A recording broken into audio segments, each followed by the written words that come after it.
Tonight's speaker, Dr. Robert Cook-Deegan, is the director of the IGSP's Center for Genome Ethics, Law, and Policy. The center was created within the Institute for Genome Sciences and Policy in an effort to foster ethically responsible and socially beneficial uses of genome science, while addressing complex ethical, legal, social, and policy impacts of the genome revolution. Since receiving his bachelor's degree in chemistry from Harvard and his MD from the University of Colorado, Dr. Cook-Deegan has spent much of his professional career advocating genomic research and attempting to bridge the gap between science and policy. Prior to coming to Duke, Dr. Cook-Deegan was the director of the Robert Wood Johnson Foundation Health Policy Fellowship Program at the Institute of Medicine. He has also worked for the National Center for Human Genome Research, as well as served as acting executive director of the Biomedical Ethics Advisory Committee of the U.S. Congress. In addition to his work here in the U.S., Dr. Cook-Deegan has served as a member of the Board of Directors, Physicians for Human Rights, with whom he participated in human rights missions to Turkey, Iraq, and Panama. He holds the byline for a number of scientific publications and is the author of The Gene Wars, Science, Politics, and the Human Genome, which tracks the early history and politics of a congressional study on genome research. At this time, please turn off all electronic devices and please hold any questions until the end of the presentation, when there will be a question and answer session. Since we are taping this program, and out of courtesy for those who are hearing impaired, please wait for a microphone to reach you before asking your question. Also, I would like to remind you about the Continuing the Conversation, which is an informal student-led discussion regarding this evening's subject. It will take place tomorrow afternoon at 4:30 in the Quarry. And now, please join me in welcoming Dr. Robert Cook-Deegan.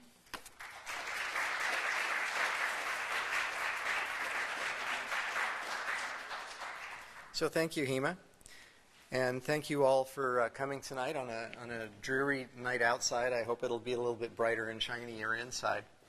I changed the title of my talk after some feedback from Jolie that suggested that maybe some of the students wanted a little bit broader than just a broader talk than just intellectual property. Although I am going to cover the same topic that was covered in the proposal. And let me bring this up and make sure that we're ready to go. Have I done what I need to do?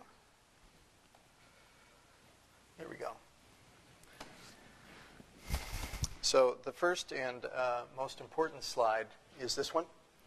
And I actually wanted to dwell on this slide a little bit more than I usually do in my talks, because for those of you who are students in the audience, I wanted to actually spend a little bit of time on career paths in science and policy, and point out the real star of this is, of course, is my dog Oshi, who does all the computer programming for our center. But here in this group of students, this is Phoebe Coe. She was an undergraduate, did some work with us, and she's now at Hopkins Medical School. Alessa Coliani was an undergraduate. She just left us last week, and she's taking a job in Washington, D.C. She was a finalist for the Rhodes Scholarship.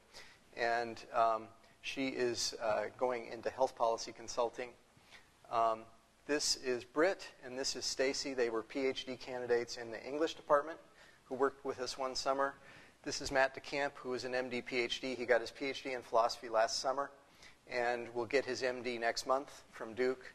And he'll be going up to the University of Michigan to pursue a career, he thinks, in public health and infectious disease. He did his PhD thesis on social justice and ideas about patenting and how it relates to social justice concerns in philosophy. Whitney is now working for Oxford University Press. Molly is aspiring to go back. She's doing a post-bac work, and she's going to go to medical school. This is Ilsa, who was our spectacular postdoc, had her MPP in public policy, and is now a resident in psychiatry at Harvard. Noah Perrin did an MPP and a master's in business administration with us, and is now working at Telerik, which was bought up by another biotechnology firm, Genentech. And this is the associate director of our center, Lauren Dame, who has degrees in public health and law. And Deidre here did her make your own major in bioethics with us. and is now working in southwestern North Carolina. She's trying to get into Juilliard and a few other voice schools because she's an incredibly talented singer. And Suparna is now a law student at the University of Texas. So if you counted all that up, that's a lot of undergraduates. Alessa and Deidre and then Joe Four, who's not in this picture, are 3 undergraduates who worked with us and actually published articles in the peer-reviewed literature based on their research with us. And those of you who are undergraduates here, this is just to point out that in fact, in many fields, including ours, in the sciences certainly, you can go ahead and do stuff at the undergraduate level that enables you to actually produce new knowledge that is rewarded by publication in the peer-reviewed literature. So, and here's just the list of all the folks who have produced some of the data that we'll be going over. So I'm obviously kind of proud of the students that have come through our center. But it's also illustrative of the number of disciplines and the way that we do our work. So this is a graph that comes out of, actually, I first came across it because it was in a report that was used by the World Bank in 1993. This was a landmark in those of us who teach about global health, this particular report, because it was a document that was orchestrated actually when Larry Summers was the head of the World Bank. He got very interested in using the tools of economics to improve global economic policy, and he hired some very talented economists, surrounded himself with some really smart people. One of them was Dean Jameson, who orchestrated the analysis that went into this particular report.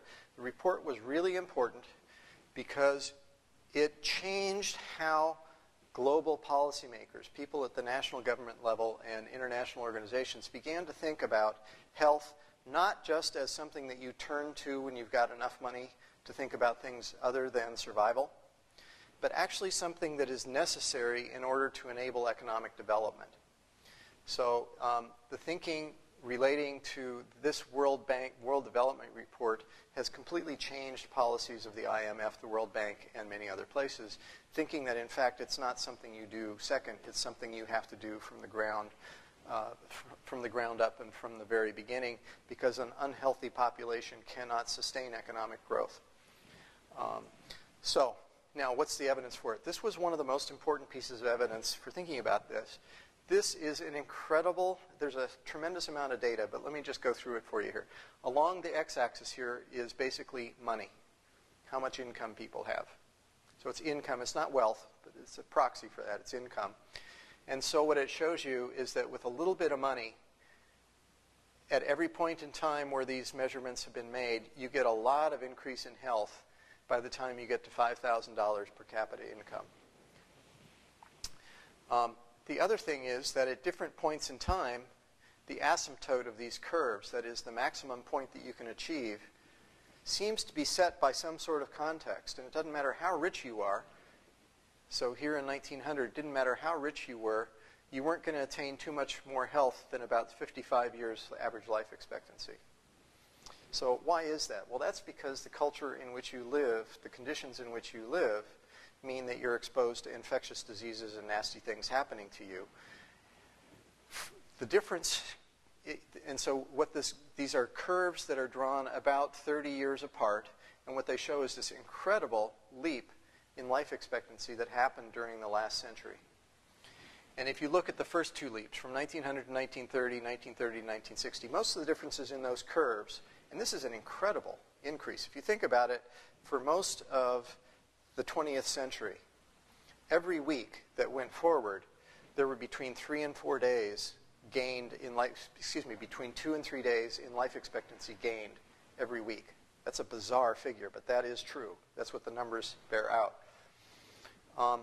So that's an incredible change in the way that people think about living their lives, in the sense that it also means that if you have 2 kids, you expect both of them to live to adulthood. Whereas before 1900, that would not have been true. And the main difference for these first 2 jumps, from 1900 to 30 and 30 to 60, was mainly increases in sanitation, transportation, general health conditions. Had very little to do with medical technology. They had a lot to do with general increases in wealth and public health. And then starting about 1950, 1960, we do see these jumps, and most of those jumps after that, and it has continued to go up a little bit, although not to the same dramatic degree as we see in these curves here. Most of that can probably begin to be attributed to things like medical technologies that allow us to live longer, drugs, medical devices, better medical care. So medicine can begin to take credit for some of the increase in life expectancy starting about mid-century, last century.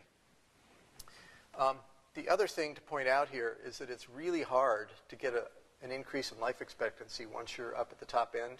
A lot more income doesn't get you much more life expectancy. If we go to the next slide, these are life expectancies as of about 4 years ago, 5 years ago. This is from the World Health Organization. And the really scary thing about this, given what I just showed you on the last slide, is if you look at the life expectancies of some countries, they're in the range that is actually below the asymptote that we showed on that 1900 curve on the last slide. So that tells you, if you think about it, and remember that curve, that a little bit of money buys you a lot of increase in life expectancy, it suggests that the countries in red have very low life expectancies, and in fact, in some of them, life expectancy has actually been dropping rather than increasing. So it means they're so poor that they're very, very, very low on that curve. And what's also interesting is places like Japan, Australia, North America, especially the Scandinavian countries, life expectancy has been continuing to go up into the 80s, even though it costs a whole lot of money to buy just a little bit of extra life expectancy. So for both of those things to be happening, life expectancy to be going up in the rich countries and down in the poorest countries, suggests the disparities are actually getting worse over time. Now, what's that got to do with what I'm going to be talking about? Well, I don't want to make the mistake of attributing those changes to the system of patenting and intellectual property that we've got, but I don't think they are completely unrelated. And I'll explain a little bit more about some of the ways that I think they're related as I go along here. So that's just the general backdrop and putting what I'm going to be talking about into a global context that I'll come back to at the very end of the talk. I'm now going to shift gears, and I'm going to shift to the United States. And I'm going to be talking for the next few slides about health research in general. And then I'm going to shift gears and focus on health research that's related to the field that I study in more detail, genomics. This is an inflation-adjusted graph of the National Institutes of Health budget, the parts of the government that we now call the National Institutes of Health. Things have come and gone in the bureaucratic entity that we call NIH over the years. But this is an inflation-adjusted budget table, basically, that starts right here around the time of World War II and goes up through 2003, which was the end of the doubling of the NIH budget a few years ago. Huge increase, of course, in the number of real dollars, since it's inflation-adjusted, going into health research. And here is a graph of, this is a slightly different measure. This is called budget function 550 from the way that the federal government calculates budgets. These are the health research accounts. It includes the NIH, which is about 85% of this number, all across here. But the thing to point out on this slide is this even more rapidly escalating curve, this blue one, is the expenditures in the United States of the members of the Pharmaceutical Research and Manufacturing Association. That's the big companies, the large companies that do research-intensive pharmaceutical research. So it's like Merck, Pfizer. Pharma also includes Genentech and Amgen, but not most of the other biotechnology companies. The point is that, in fact, there's been this very dramatic increase in the federal funding, but sometime in the late 1980s, early 1990s, that was exceeded by the amount of private R&D going into health research in the United States from one sector, the pharmaceutical sector. And this is the final boring number graph that I'll show you related to the federal budget. This compares the major 7 accounts in the U.S. federal government for different kinds of research. So this is the Department of Commerce. This is USDA, which is ag research. NSF is kind of the scientific flywheel. It does basic science, research, and education. This is only their research budget part. This is what we would now call the Department of Energy and its previous bureaucratic identifications. The national NASA, you all know what that does. The Department of Defense, which comes and goes in popularity.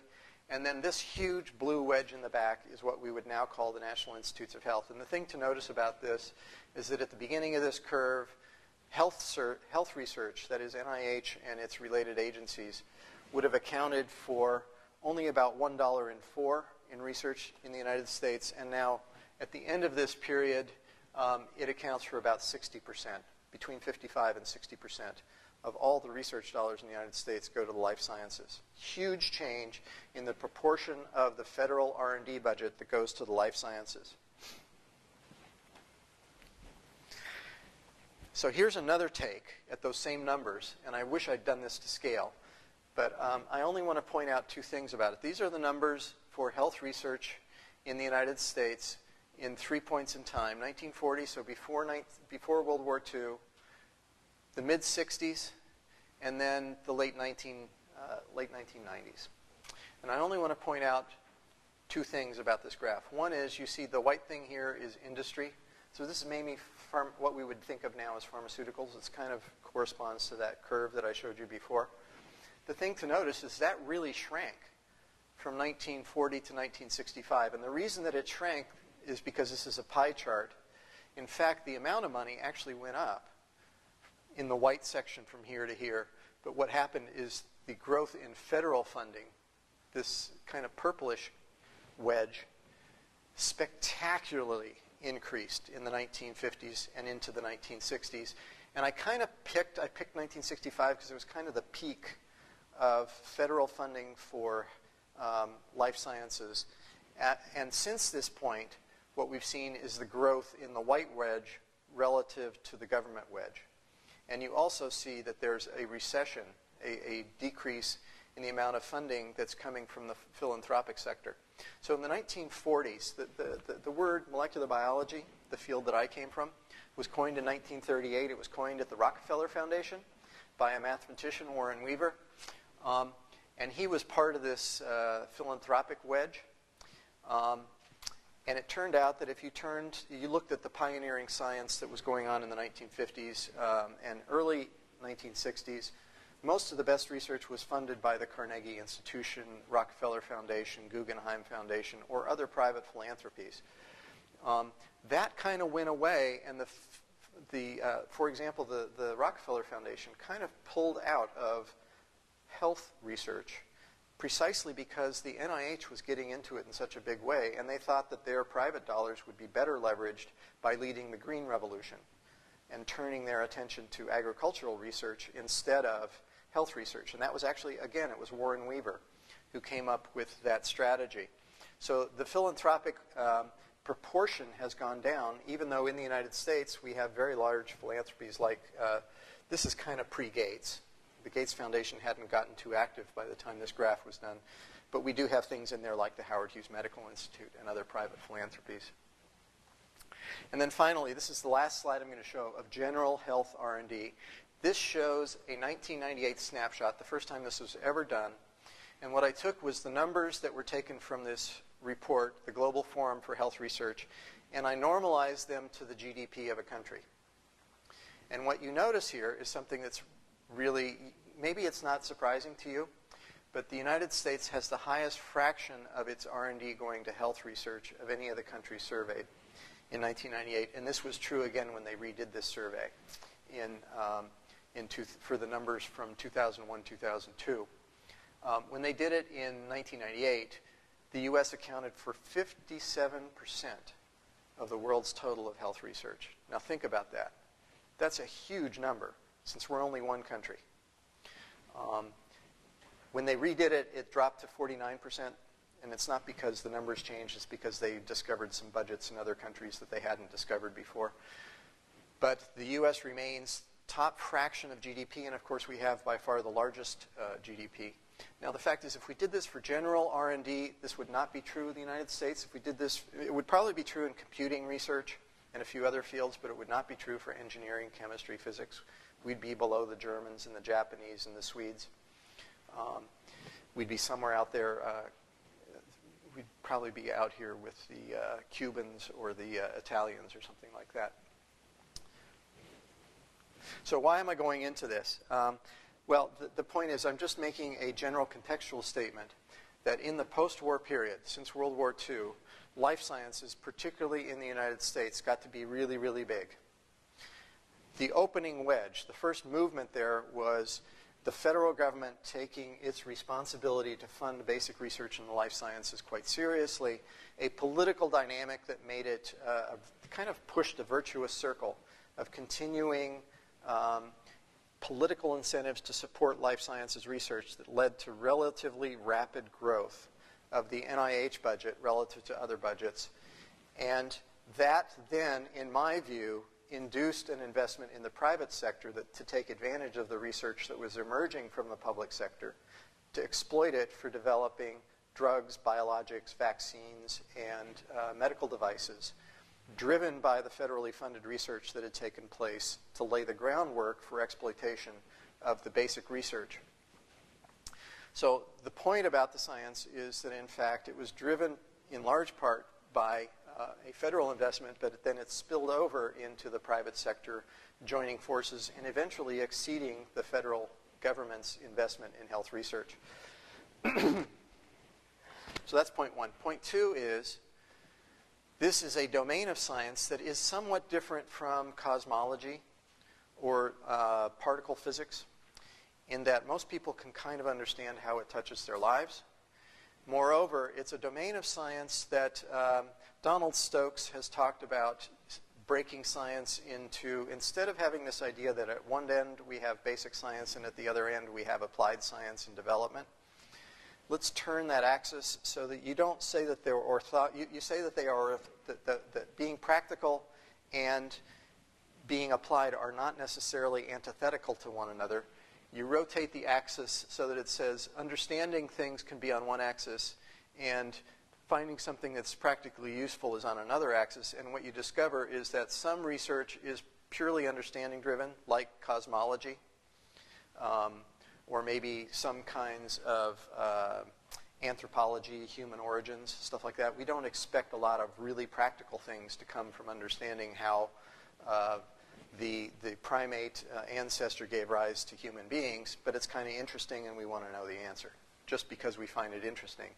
On the other hand, you have inventions that are purely driven by technology and don't really inform us too much about how the world works, but we like the widgets. Don Stokes made this observation that there are in fact huge domains of science that are both highly practical and give us deep insights into how the natural world works. And he called this Pasteur's quadrant because most of the work that Louis Pasteur did was driven by very pragmatic interests, but it was also, he was a cultural icon and a hero of the scientific world, still one of the most famous Frenchmen who ever lived. And he had all of these roles. He was both a clinician eventually. I mean, he actually was very famous for developing vaccines for rabies and for anthrax. He did a lot of research, obviously. He was also really entrepreneurial. He patented things for the brewing industry in France.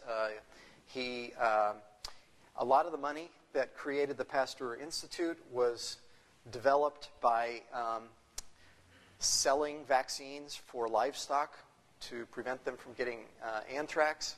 He helped the beer industry and the wine industry in France. He was very clever about how he did that, and of course he was a really famous guy. Gerald Geisen did a very interesting book on him because he is this scientific hero that all of us laud and applaud, but it turns out he was also pretty secretive. And this is the point that I wanted to bring to the surface, that all along there has been a norm within science, this idea that there can be science that is secret, in part because of commercial motives, actually goes back all the way to the 1800s. This is not a completely new phenomenon, but it has been newly acknowledged in the context of the modern life sciences. So now I'm going to turn to academic science specifically and talk about a few things that seem to drive academic science in contrast to some other domains of science that we'll be talking about later. The biggest thing that an academic cares about is their reputation. You want to work at a famous university and have people think that you're cool. And you want to go give talks at a place like Dickinson, right? And people will stand up and applaud you, and that's what drives us. That's what our big motivator is. We care a lot about getting attention and credit for what we do. We tend to measure it that way even more than by the money, although none of us ignore that. And the premium is on discovering something first, because we all know that that's the strategy for achieving these other two aims. So one of the things that has been changing is the field of genomics, and here I'm beginning to make a transition into genomics, is that it's a little bit harder to do that in a field that requires lots of whiz-bang technology that costs a lot of money. Because usually you need people to run those machines, and you've got teams of 10. And if you look at I'll show you some papers later in the talk that have over 100 authors on them. So it's kind of hard to figure out how to distribute the credit in something like that, because it's beginning to look like high-energy physics, where in fact you broker credit in a very social, networky kind of a way, instead of just publishing it and the world will know exactly who did what just by looking at the paper. And of course, one of the other things about genomics is we never know when we're done with anything, because we never really are. And so I don't know how many times the reference sequence for the human genome is going to be complete. It's been at least 3 or 4 times so far. The first time was in June of 2000, which is really a political event. And then the first publications came out in February 2001, and then there was a succession of one chromosome at a time publications through 2003. But the fact is we still have whole expanses of the human genome that haven't been sequenced. And it's going to take a good long while before we're done with that. We may never be done with it. So for those of you entering the field of genomics, if any of you are interested in doing it, here are some questions that if I were a student I would want to be asking as I walk into the lab, and I won't dwell on that. But these are a series of questions that I think will set the context for some of the things I'm going to mention in the rest of the talk. One thing to notice is if you're an undergraduate, remember that the people that are teaching you, for the most part, trained at that period when the pie chart was primarily federal. So the norms that we think of as being the natural way that the world is as we inherited it has changed rather dramatically. And the folks that are a generation ahead of you are living in a world that's different from the one that you're going to inhabit. So they were used to molecular biology as a cottage industry. They were used to biology that was driven by hypothesis and experiment as opposed to data and instrumentation. And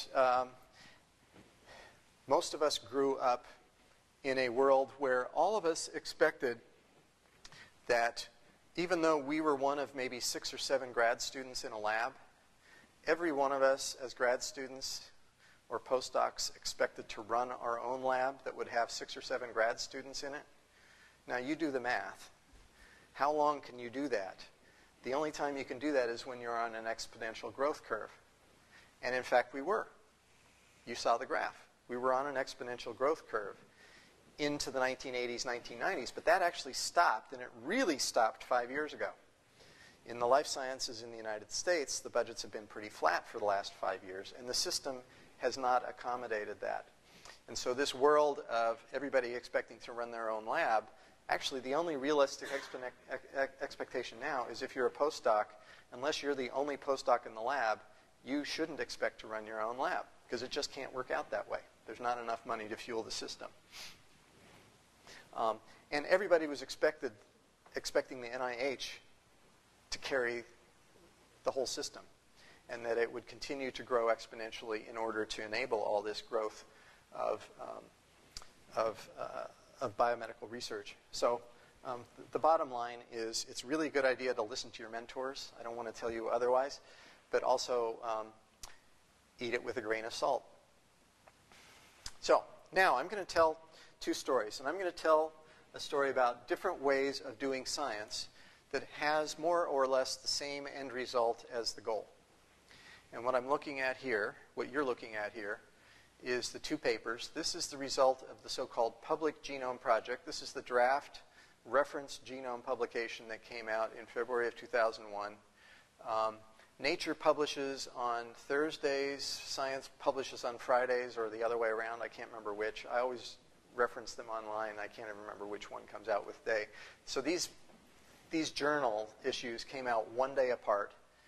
And this was the genome publication that was primarily generated by Celera Genomics, a private company. And this was the one that was put together by an aggregate of labs from all over the world, primarily in the US, Europe, Japan, and China. And I'm going to be telling two different stories about the style of doing genomics that are embodied in those publications. One is the Mertonian science. And here I'm not talking about Merton, the theologian. I'm talking about Merton, the guy who used to study how science works, who wrote a book about the norms of skepticism, openness, and cultivated skepticism about new data that depended on people sharing their data and being able to replicate one another's experiments in an open system. So it's a paean to open science.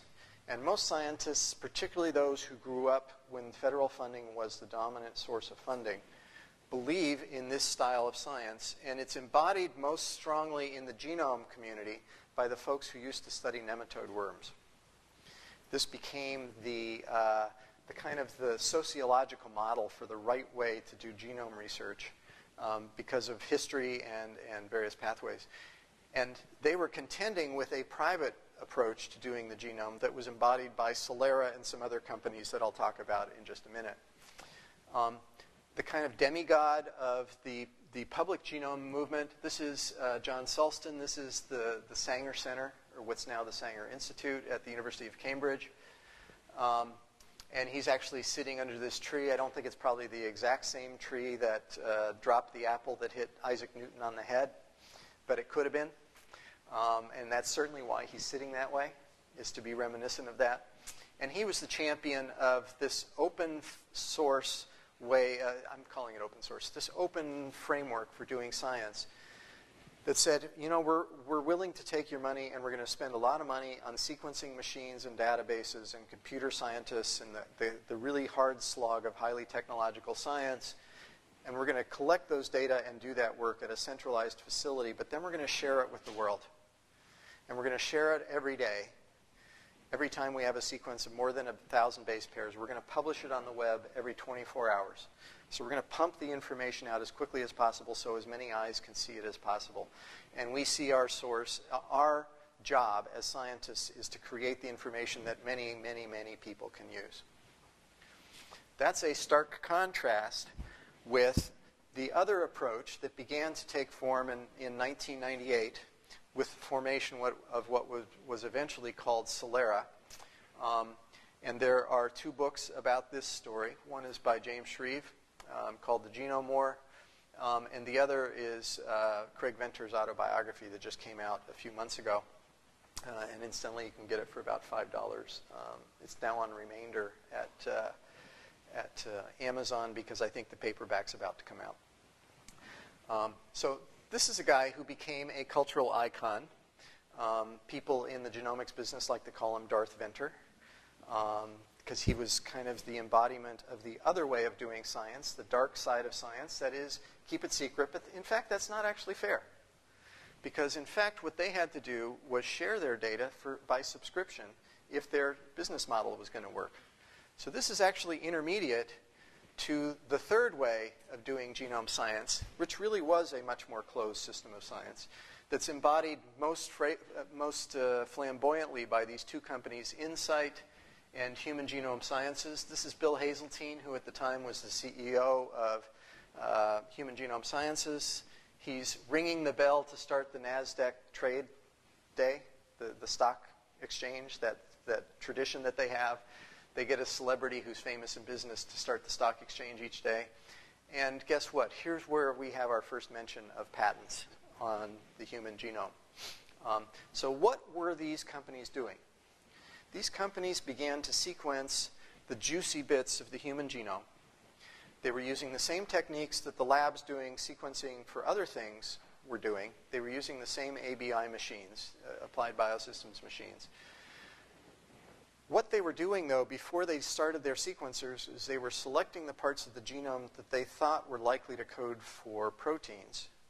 And in particular, they were trying to pick, and they were most systematic about this at Human Genome Sciences, they were trying to pick the parts of the genome that coded for proteins that were either clipped off and sent outside the cell, which suggests they are sending signals to other cells. So they're things like hormones or other things that might actually be therapeutic proteins. They might be things that would be used in cell-cell communication and would therefore be potentially valuable pharmaceuticals. Things like insulin would fit in that category. Or they were looking for things that stick through the membrane. And so you can look at a sequence motif and you say, hey, this is going through the membrane 7 times. That tells me it's stuck in the membrane and it's probably a receptor molecule.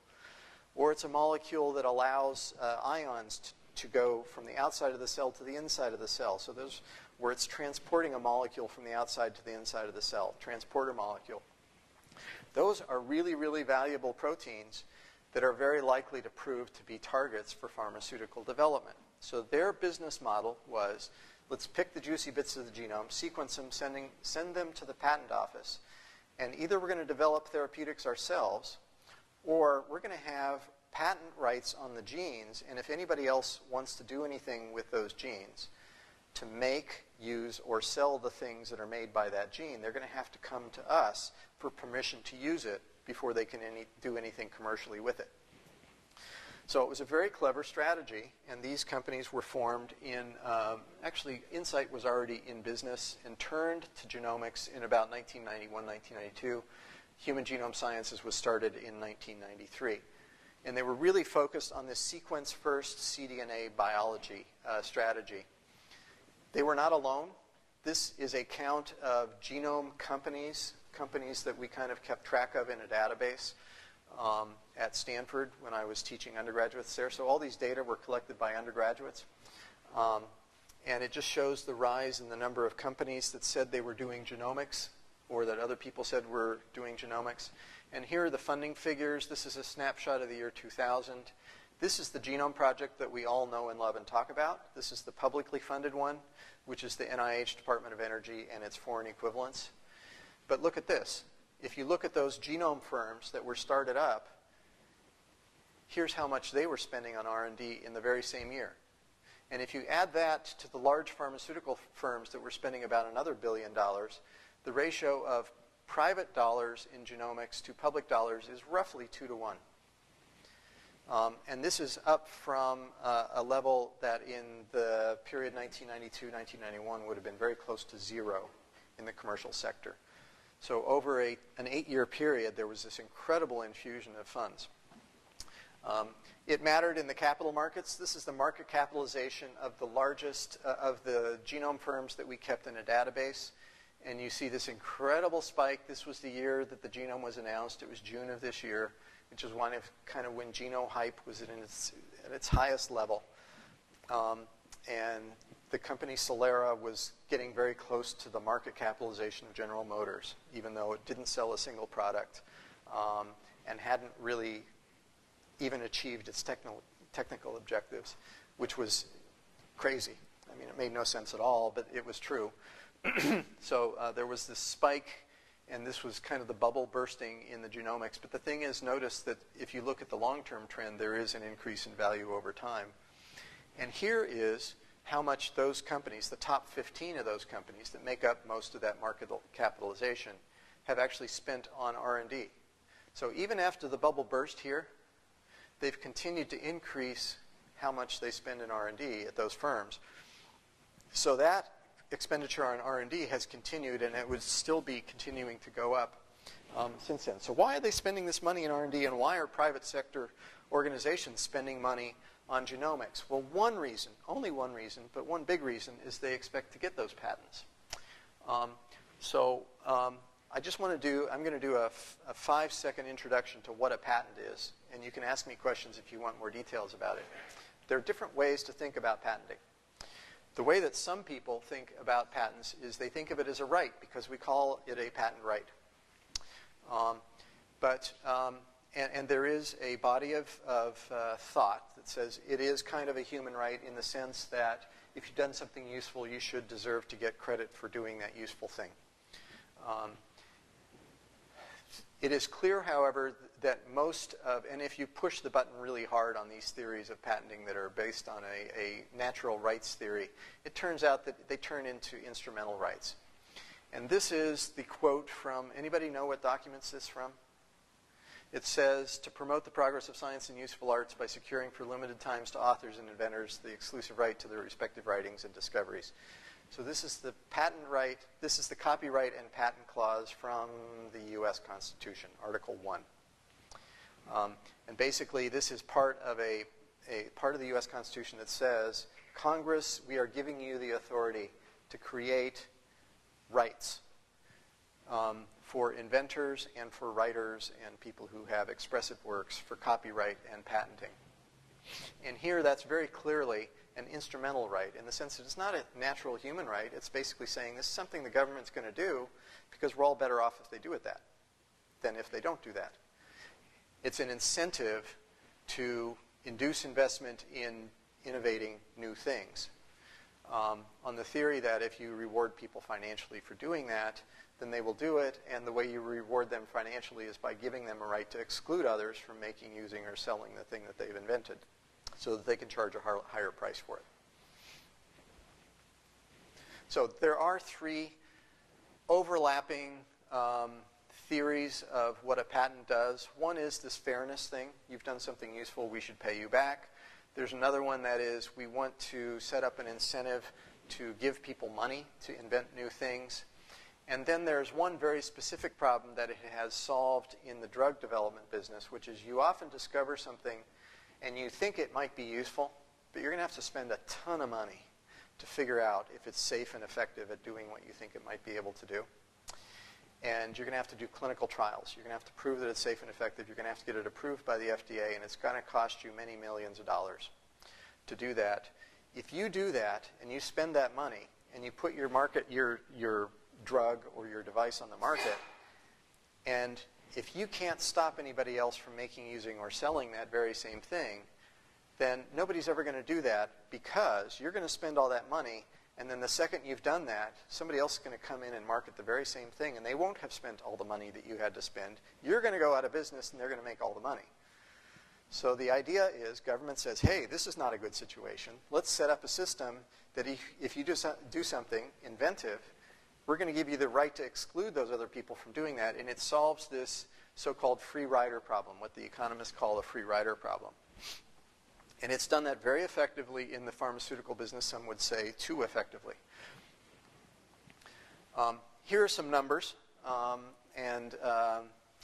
this is as of July 2007. I can say this update is now, I checked it last week, it's just shy of 48,000 patents have been issued in the United States for DNA inventions. And a DNA invention is one that says something about DNA in its claims. This is the part of the patent that specifies what the boundaries are of what you've discovered that's useful. Of those, a subclass is things that are based on DNA sequence. And it looks like the best count was done by a group at the University of Sussex at the Science Policy Research Unit. And their best count seems to be about 16,000 such patents have been issued someplace in the world.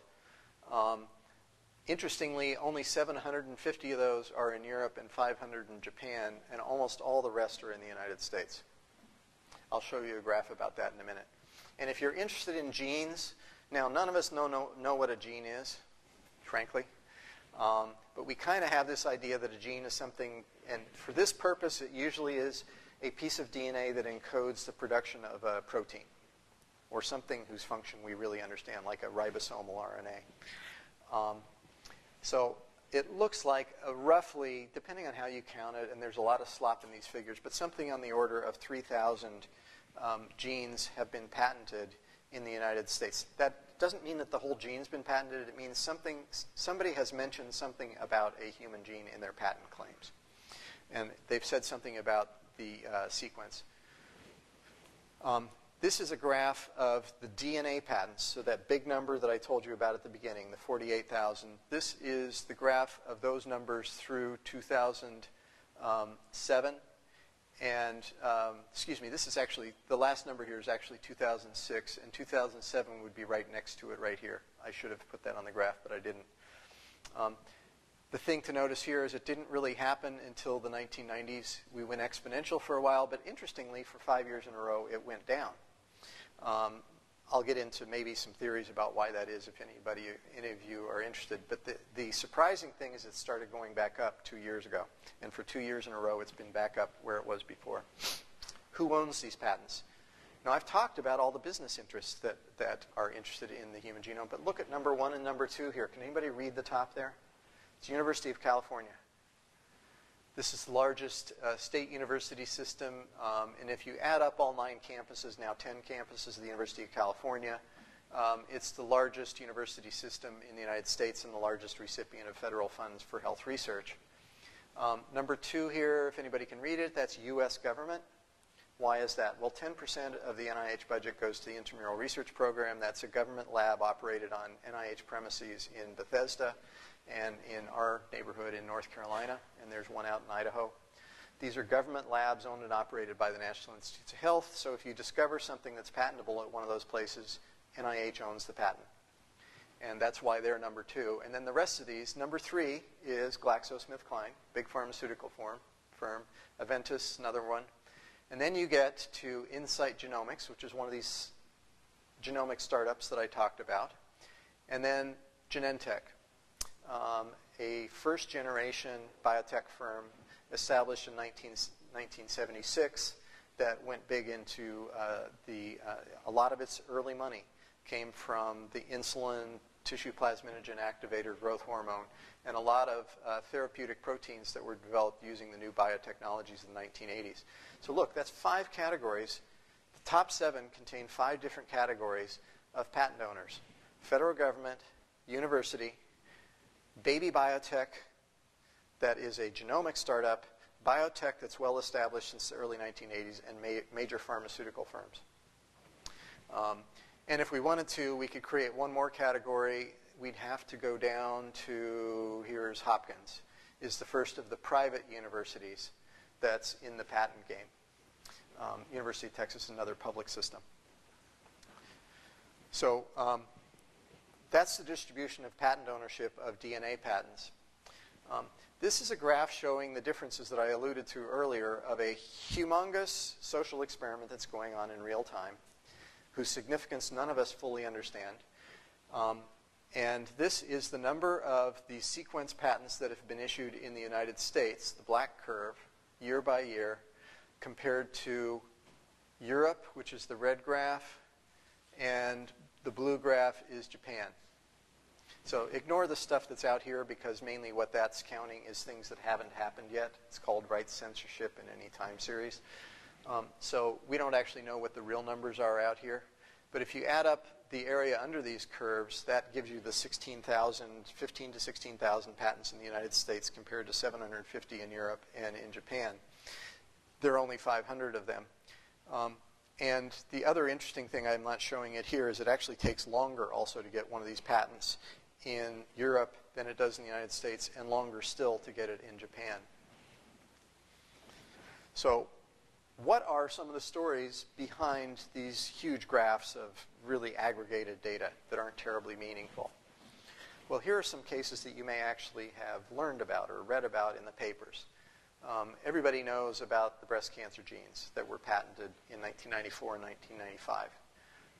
Myriad Genetics in the United States only, has aggregated the patent rights to almost all genetic testing for these 2 forms of inherited susceptibility to breast and certain other cancers, like ovarian cancer and certain other cancers.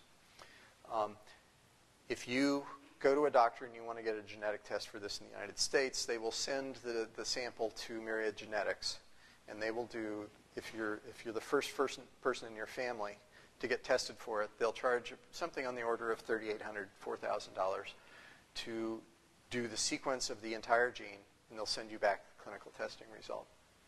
There are patents for these same genes in Canada, Australia, New Zealand, and a few other countries. In those other countries, though, those patents are not being used the same way they're being used in the United States because nobody's honoring them. And in Canada, they have very valid patents, but the government of Ontario basically said, we refuse to honor them.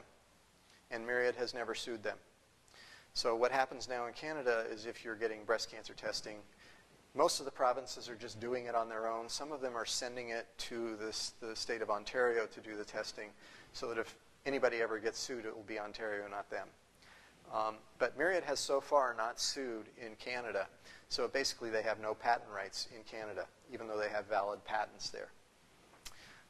Another very famous case, a kid from this family actually came to my class this year. He's a freshman at Duke, and he had an older brother and an older sister, the Greenberg family. It's a very famous case. I'm not speaking out of school here.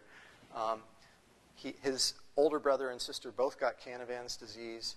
His parents got a researcher to spend time and energy trying to hunt down the cause of Canavan's disease, which was not known. They found out that it was caused by the aspartoacylase gene and mutations in that gene that caused this disease called Canavan's disease. And without telling the family, they patented the gene and then started to license it in a relatively restrictive fashion. And the family and then the organizations with which the family was working actually sued Miami Children's Hospital, where this research had taken place, where they owned the patent. And they settled a case out of court. But it was a real nasty case that was on the front pages of all of the papers in Florida and many of the science journals for a couple of years. And this was a very famous case of a gene patent story that went awry. Athena Diagnostics is a company that does a lot of testing for Alzheimer's disease, neurologic diseases, kidney diseases, and endocrine diseases. And their business model is basically to take things that are discovered in universities, license them into their company to do the genetic testing. But usually when they do that, they ask for an exclusive license, meaning they are the only group that can do this genetic testing. So they've been doing this for all sorts of genetic conditions, and that's kind of what they've been doing for the last 10 years. And their business practices are now coming under scrutiny because the federal government is beginning to look at, well, what should our policies be in this area? And I can talk about that in greater detail if you're interested. So these are all cases that have caused controversy. Gene patent happens, controversy happens as a consequence, and it's linked directly to the fact that there is a patent. Here are some other cases that you may not have thought about as much. You may have heard of the Cohen-Boyer patent on recombinant DNA, or the Axel-Wigler-Silverstein patents. These are both patents that were really important in the early history of biotechnology. Cohen-Boyer was recombinant DNA in general, and this patent was owned by Columbia University and was basically a way to get eukaryotic cells to take up a gene and express a protein, so that if you couldn't make it in a bacterium covered by Cohen-Boyer, you might be able to get a nucleated cell to produce a protein product in tissue culture using the Axel-Wigler-Silverstein methodology. Mike Wigler, at the time he had this idea, was actually a postdoc. And Richard Axel is the guy who won the Nobel Prize for his work on smell. And Silverstein is a guy who works at Columbia in the health research part of Columbia. They were the three co-inventors of that technique. Here's the miracle technology that we're using in our labs at Duke quite a bit, Illumina. This was an invention made by an analytical chemist at Tufts University. It was patented by Tufts. It was licensed to this brand new startup that was built in order to exploit the commercial potential of this invention. It's used for all these purposes, but mainly what we're using it for is very rapid genotyping and multiple things. And then there are patents for all these other things, fluorescent sequencing, cell sorting. This is a very important Stanford patent. Pyrosequencing has several patents associated with it. What's interesting is on this side of the equation, they're in bright green, and these have been patents that have kind of happened and haven't, in general, caused a whole lot of controversy. There was discussion about Cohen-Boyer patent early on, but it wasn't really all that hotly controversial, as opposed to the gene patents that are over here on the left side. And the one that I want to really focus on is here. Here are some things like insulin growth hormone, clotting factors, immune modulators, and erythropoietin, growth factor for red blood cells, that have been patented. They turned into products. They were fought over in court in multi-million-dollar lawsuits. But for the most part, the public hasn't been part of a big debate about whether this was a good idea or not. And why not? Well, because these gene patents have been pretty much in the same framework of something that we already accept when we say that pharmaceutical firms should be able to patent small molecules and then sell them for very high prices. It's kind of the same economic model that we've used for small molecule drugs. And all we're saying is, oh, well, DNA is the way to make a big protein.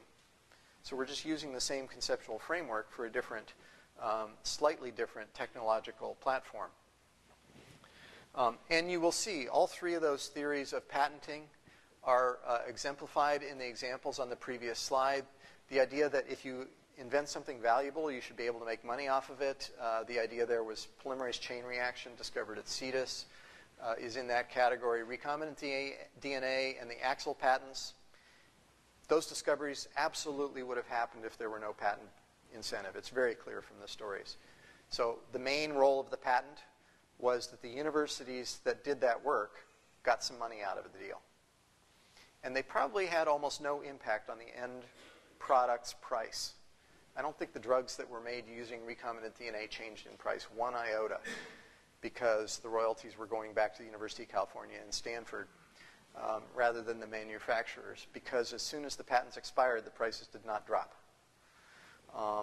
So there's a pretty good argument to be made. They didn't have much of an impact on price.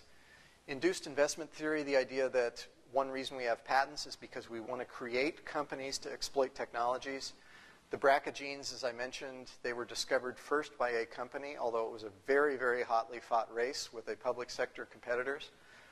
And obviously, we've got these two companies that I pointed to earlier, and we've got Illumina. These are all cases of companies that got started because people were willing to invest because they thought they'd be able to make money, in part because they had patented technologies. So we do see company formation associated with patenting. And then the free rider problem that I talked about in connection with drug development is the same framework that we've used for things like erythropoietin and growth hormone. Erythropoietin is worth about, as of last year, was about $4 billion a year for Amgen. It's going to go down now because there's quite an effort now in clinical medicine to get a rein on the use of these growth factors for red blood cells. So this is a really, really ugly, complicated slide that you don't need to memorize except in the following sense. Look for yellow. These are things that were never patented and yet have been widely adopted in genomics. If you look at the red things like PCR and microarrays and some sequence method analyses, these are things that are patented in the private sector. And then we have a lot of things in blue that were patented in academic institutions, licensed to the public sector. But the common element on this slide that is that all of these things are incredibly useful, widely used, and some of them are patented and some of them aren't. So what can we conclude from this one slide? One, patents are not necessary. It is possible to have innovation without having patents. How do we know that? Because there are lots of things in yellow. There are no patents, and yet innovation happened. We can also say that things can be very widely adopted and found to be useful despite having patents. So it cannot be the fact that patents absolutely shut down science, because nobody's going to say polymerase chain reaction isn't useful and widely used, and yet it's patented. So that's actually a fairly powerful statement if you read the literature on DNA patenting, because most of the debate for years has been frozen in patents are evil, patents are good, and it's really that simplistic. This slide pretty much shows that that cannot be possibly the case. At a slightly higher level of detail, what I'm showing you here is the adoption curves for three really important technologies. And what I'm showing you here is publications on the y-axis. This is the number of publications the year after the initial publication. So this is the year that it's discovered, and we're going up through 20 years after each publication, each initial publication. And what you see is almost 1,200 publications, citations to PCR about 4 years after it was, or 5 years after it was adopted, 6 or 7 years, whatever that number is, 1, 2, 3, 4, 5, 6 years after adoption, and then a fall off. And what we did here is we normalized these curves to both the x and the y axis, and just so we could compare them. PCR is patented. These two inventions, this is a very general sequencing method, and this is a vector that was very, very widely used, in fact still used, for cloning genes. And what it shows is there's not a huge difference. You can't say that there was any catastrophic impact, positive or negative, from having a patent on PCR. I'm not going to dwell on this slide, but these are all case studies that we are following of what is the role of intellectual property in having access to clinical genetic testing. These are all clinical conditions where genetic tests are useful. And what we've tried to do is pick out some natural experiments. They're the top two, breast versus colon and Tay-Sachs versus Canavans, are cases where in one case there's a patented gene, BRCA1 and BRCA2, or Canavans, and then another one where there is no one dominant patent. So in colon cancer there are patents, but no one player has been able to accumulate all that and become a monopolist the way that Myriad has for BRCA1 and BRCA2.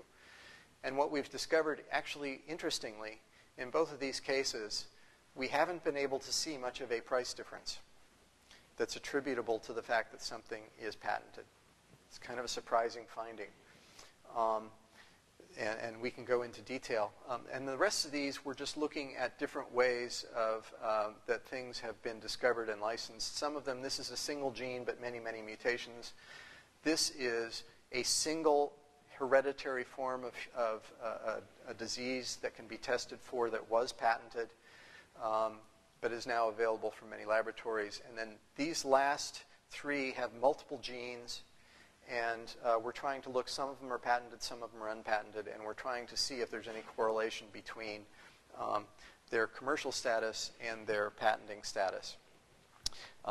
And frankly, one of the surprising findings is it's hard to divine a strong impact that's purely attributable to the patenting of a gene. So it doesn't look like we can make any really, really strong conclusions that patenting either increases or decreases the likelihood of access, increases or diminishes access to clinical genetic testing. So I wanted to finish, this is my last slide, and I wanted to finish by having kind of paraded you through a lot of things that have to do with intellectual property and money and business models and all that. I wanted to loop back to the very first slide and bring it back to, so why are we doing this in the first place? And go back to why do we care about genomics and what are we trying to do with genomics? And I'm going to give you two examples. One's a really straightforward example of genetic testing. And this is the birth rate of newborns with beta thalassemia in the island of Sardinia. And what it shows is this is a projection of the number of people that would have suffered from this disease if the natural course of, if there were no genetic testing. And this is the curve of what actually happened, the number of births in Sardinia, once a genetic testing framework was put in place. And what you see is a very rapid drop-off in the number of cases of thalassemia discovered in the island of Sardinia. So here's a very practical, real people that don't have disease, or I shouldn't say it that way, a much lower prevalence of disease, because the way you deal with this is by preventing the birth of people who would have thalassemia. Usually by detecting carriers and saying, gosh, you got to test. You either don't have kids at all, or if you have kids, you've got to have them genetically tested. You've got to have a prenatal genetic test before you have the kid. And if you have the kid, it's going to have thalassemia. Or if you don't, then you're going to have an abortion. This is a Catholic country. But this is what's happened in a real population faced with this health crisis. And thalassemia used to account for a very high fraction of health expenditures on this island. So this is one really obvious way that genetics can happen. And you can say, hey, yeah, okay, so we have a new technology, and this is what happens in the real world, is it changes the prevalence of a devastating disease. Another thing that's happening in the real world is we now have, this is the natural cycle of the parasite, the Plasmodium parasite that causes malaria. A really complicated, really complicated life cycle that involves human beings who get sick and die. And this is the commonest cause of death on the planet from an infectious disease. And an incredible health toll all over the world, particularly in the poorest parts of the world. It has a life cycle that involves a mosquito out here. Excuse me, this is the man part of it. And then here's the life cycle in the mosquito. So there are three organisms. There's the Plasmodium organism, there's the mosquito, and then there's the human. And here's the interesting thing, is we now have the genome sequences of all three of these organisms. We now have, therefore, the tools to be able to try to break apart the pathways that might be involved in the biology of the malaria parasite by studying the genes of all three of these organisms that we did not have before. It's not too hard to grow mosquitoes, although it is kind of hard to grow them in completely controlled conditions. It's very hard to grow the parasite, so having the genome sequences has made a huge difference in the pace of research on the Plasmodium organism itself. And it turns out that things like small interfering RNAs look like they matter in this disease. So the molecular biology of what's going on in this most common infectious disease that kills and maims human beings has actually been advanced by genomics of all three organisms. The hope is that we can actually do something about the organism. That is, we can actually stop the disease by understanding its biology. One of the concerns has been, well, is intellectual property going to get in the way? And I picked malaria in part because it was something that looked like it might actually be obstructed by intellectual property. The most common antigen involved in the man phase of this organism's life is a single molecule that is expressed on the bug, and you can raise antibodies against it. And at one time, somebody collected all the patents that had been issued on that one gene, and there were 46 of them. So if you think about it, and you wanted to actually produce something that would affect the biology of this, that would be one of your target proteins. And say, for example, you wanted to work on a vaccine. That would be a very promising candidate, but think about it. You'd have to negotiate with, there are 46 patents probably held by 30 different institutions. That's an awful lot of lawyer time and legal investigation that you'd have to do before you could even crank up your centrifuge and start studying it, let alone turn it into a practical vaccine that would be sold in the real world. So intellectual property looked like it might turn into something of an obstacle, but it's also a ray of hope, because the groups that got interested in doing malaria biology, in part because of places like the Gates Foundation and the philanthropic funders, have actually begun to cooperate and try to share their properties, share their information, and share technologies. And actually, intellectual property is one of the things that, in fact, it's very unlikely that there are going to be huge markets and huge amounts of money made by curing malaria. So it's kind of irrational that we have all these patents. If you think about it, 46 patents on that one antigen means that probably something on the order of $10 million has been spent just buying the patents, just getting them. That probably would have been much better spent some other way, but people are doing it because they think maybe they're going to have to for somebody to turn this into a practical vaccine or whatever they were thinking of. So this is both, this is the target, this is one of the things that people are trying to work on, and synthetic biology is one of the things that has this in its crosshairs. The work that's going on at University of California, Berkeley is focused very much on designing new bugs to produce a drug to counter the infection that's the Plasmodium infection that causes malaria. And it's kind of a ray of hope for the new approaches to biology. A lot of that work is being done under philanthropic support that is, in fact, exerting very strong control on the sharing of information and intellectual property that says if something valuable is found, it needs to be very widely shared among all the groups that are going to be doing research on this organism. And the Gates Foundation can do that because it's paying for such a high fraction of the work. And the University of California at Berkeley has come up with a very creative licensing scheme that supports this way of doing biology in the new era. So I wanted to end with a ray of hope. This is a report that was done about the relevance of genomics to world health. So it's not just me saying it. The World Health Organization has actually got a whole report that came out in 2002 on this topic. And with that, I'll open it up for questions. Thank you.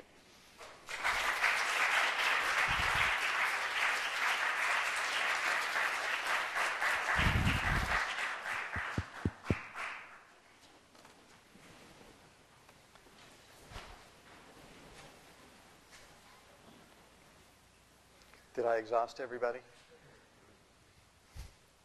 Bob, the pie chart that you showed early on, that had the percentage of the pie from pharmaceutical research, biotech, and from government funding. If you were to guess what that pie chart would look like 30 years from now, what's your best guess?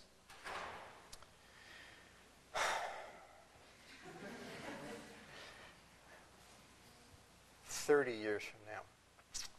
Well, what I was going to say at the very beginning of that question is, right now, I think one of the big things is the philanthropic stuff is beginning to make something of a comeback because of things like Buffett and Gates getting in. So this is a little deceptive. So I think there's a little bit of a growth in philanthropic money happening right now. Government for 5 years has been flat, and there has been increasing investment continuing in the private sector, but I think that's going to end. Because I don't think the pharma firms, in fact this year, some of the big pharma firms are beginning to report that they may not spend as much next year as they did in the past on R&D, because they're really in trouble. And even though this is their lifeblood for future products, they're under such a financial squeeze that there's not as much money sloshing around in the gunnels that they can spend on R&D. So I think we're going to see an end to the rapid rise in industrial R&D. So 30 years out, boy, I think it's anybody's guess. The other thing that I would say is I don't think the federal curve is going to stop at its plateau for too much longer. Because I think health research is really popular politically, number one. And number two, what's beginning to happen is countries in Europe and Asia are getting really smart about investing in biotech as a matter of economic development policy. And I think the U.S. eventually is going to say, oops, we shouldn't have let ourselves begin to fall behind. Now, that argument happened in the early 1980s, and I think it's going to come back in about 5 or 6 years. So I think the federal contribution is going to start going back up again in a few years based on those two arguments.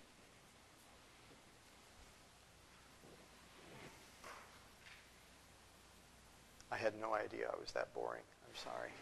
Yes?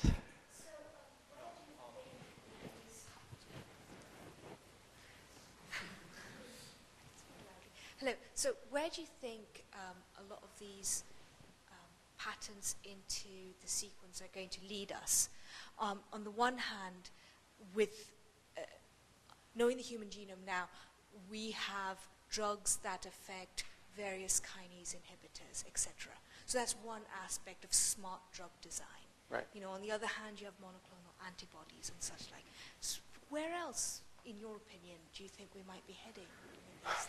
So the question, for those of you who couldn't hear it, despite the fact she was very good about using the microphone, is where are all these patents going? So here's the thing. If you notice the numbers, there are 48,000 DNA-based patents, and only about 16,000 of those are accounted for by sequence-based patents. So what are the rest of them? Well, a lot of those are methods patents. Those are detection patents. Those are things like PCR, sequencing methods, analytical algorithms, whatever. That part of the patents, sometimes those are doing a lot of work. And if what you want to do is develop an instrument that costs a lot of money to make in a factory, and it's really complicated, you're likely to find patents useful for that process. So there are going to be a lot of patents that are going to be doing a lot of work in that area, like the Illumina patents.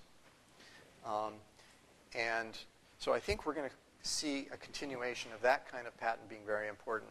The sequence-based patents, the thing to notice about that is, well, another fact that I didn't put out, 48,000 patents, and a scholar at the University of Missouri, Kansas City, has just done a really thorough job. He scoured, totally scoured, all of the databases of litigation in the United States from up through 2004. I think it was about 1980 to 2004.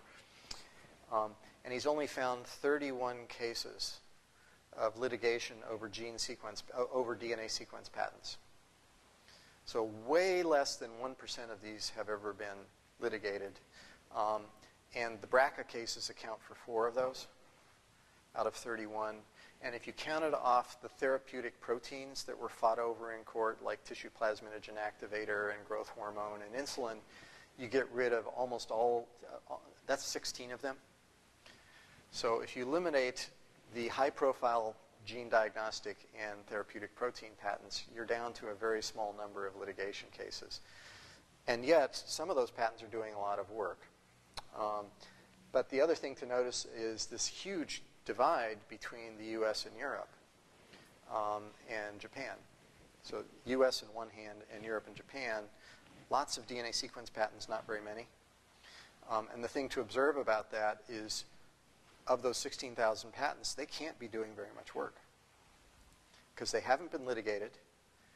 And I don't think anybody's going to say biotechs in Europe is starving or has been terribly impeded by not having patents.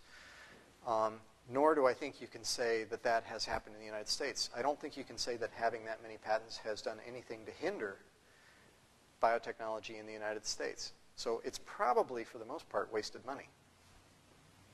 Right? And that's usually the story of patenting. It's a very skewed distribution. Patents matter a lot in a few cases. And that's the general story for every industry that you look at. So we concentrate all of our analytical firepower on those really unusual cases that do find their way into litigation for the most part. So where's it taking us? Well, one other thing you can say about the story is the story may be different in the US and Europe.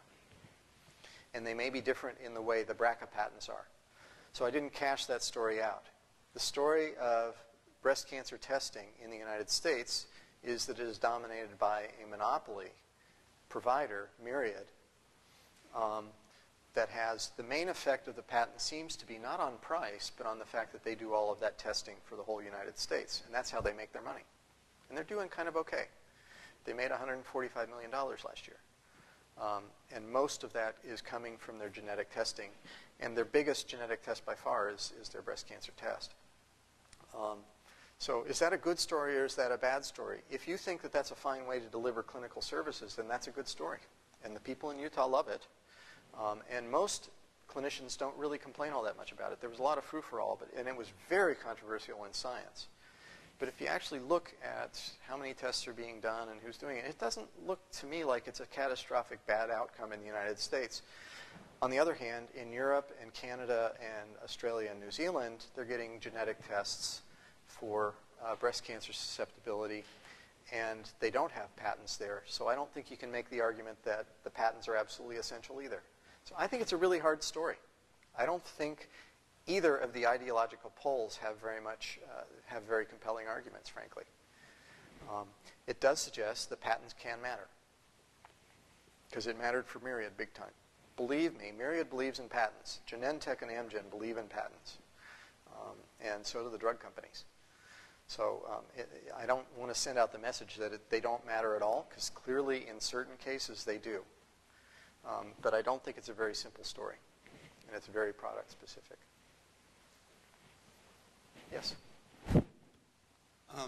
I kind of have a worry that right now there aren't cases where there's issues over access due to patents, but it's a situation where I could see in 30 years, 40 years, if things like gene therapy become more successful, all of a sudden having these patents could be, there'd be a lot more you could get with it, a lot more you could do, a lot more money you could make. So at present, I see this rush to get patents, and you're talking about how it seems like it's not really necessary, but it's also made companies stocking up where in the future, where there are other things to do with these patents, all of a sudden we've set these precedents where they have total access or total control over these genes, and I could see us now establishing precedents in the future would cause a lot of problems. And I'm wondering, is there any discussion about that? Yeah, so two things to say about that. One is, what about if you have a blocking patent or you have a lot of patents in a domain and they're interfering with the process of science? So some people would say that the WRF patents on stem cell research have been an impediment to certain lines of research. Some of the genetic testing, it wasn't one of the cases that we've done, is long QT testing. This is a clinical syndrome that can be caused by defects in the molecules that allow ions inside to go into the heart muscle. And the clinical pattern is very hard to distinguish. But if you do a genetic test, the therapies are very different, whether it's a chloride channel or a potassium channel difference. And their treatments are almost opposite. So if you give the drug for potassium channel defect to the person with chloride channel, they may die. Whereas, so you got to get the diagnosis right, or people do die. The genetic testing matters. And there is a controversy in that field because this is one of the exclusively licensed patents to a firm. It's a small firm called Familion. It is controversial. There is a bit of a ruckus being kicked up about it where people are saying this provider is not doing a good job of providing that service to everybody in the United States, and therefore maybe we should allow patents to be infringed in certain clinical situations. So situations like that can arise that are attributable to patents. So I'm not saying there are no problems. The other thing, though, is that it's not going to happen 20 years from now on gene therapy because the first gene therapy, the really broad gene therapy patent, issued about 10 or 12 years ago, and it's going to expire in 8 years. And I don't think there are going to be very many gene therapy products on the market during that period. So that is a truth about patents, is they expire. And once they expire, they're in the public domain. So, yeah. I'm sorry? So for the old patents, the patents that the rules changed in 1995. Up until 1995, in the United States, you would get a patent for 17 years from the time that it issued. And then sometimes in a drug or a biologic patent, you can get an extension because of the time that it was under FDA review. There's a law that we passed that allows that. So it can be a little bit longer than that. Starting in 1995, the U.S. shifted to the same rules as the rest of the world, which is 20 years from the date that you file your patent application. So now you can kind of tell, starting in 1995, it's 20 years from the application date. Well, why didn't they go with a pharmaceutical model where, you get the patent for X number of years, 7 years, if you develop some particular pharmaceuticals based on that genetic activity, but then after that it's all over.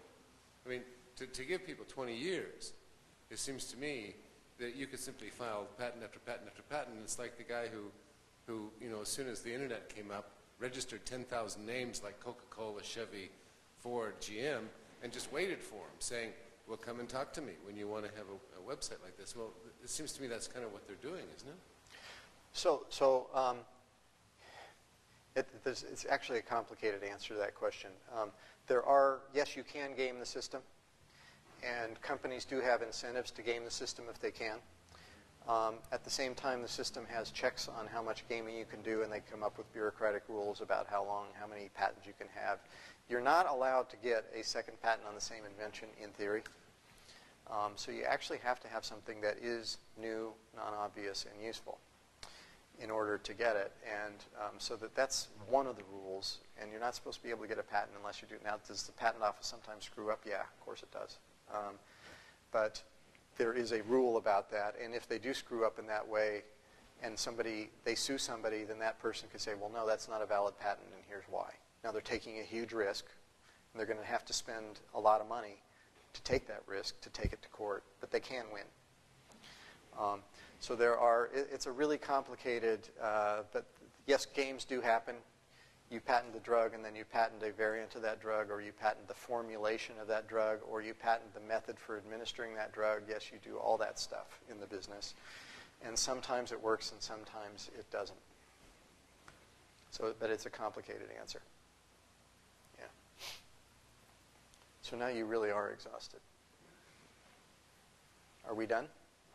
Thank you all very much.